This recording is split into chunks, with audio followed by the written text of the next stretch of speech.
السلام علیکم ورحمت الله وبرکاته.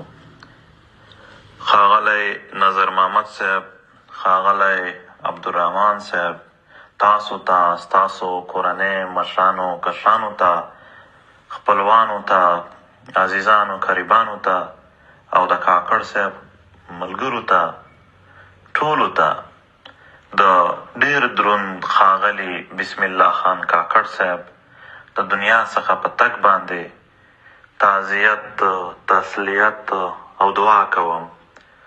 الله تعالی دې ښاغلی بسم الله خان کاکړ صاحب ته جنتونه ور نصیب کړي. خدای تاسو ته صبر در نصیب کړي. الله دې تاسو نور په غمونو ونه ویني. د مخامخ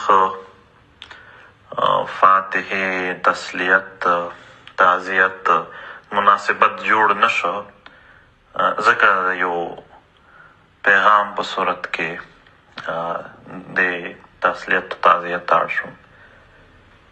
ښاغلي بسم الله خان کاکړ صاحب په خپل ژوند کې د دې ملت په خاطر ډېرې سختۍ، ډېرې منډې، ډېرې تنډې تېرې کړي. الله تعالی دې اجرونه ور نصیب کړي، ملت ته دې یاد پاتې وي.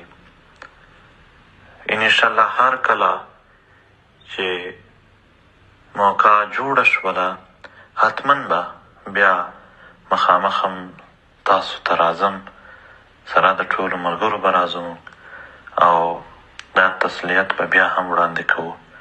خدای دې په دې دروند غم کې تاسو ته صبر در نصیب کړي او بیا هم دعا کوو الله تعالی دې ډېر دروند، ډېر ښاغلي بسم الله خان کاکړ صاحب ته جنتونه نصیب کړي.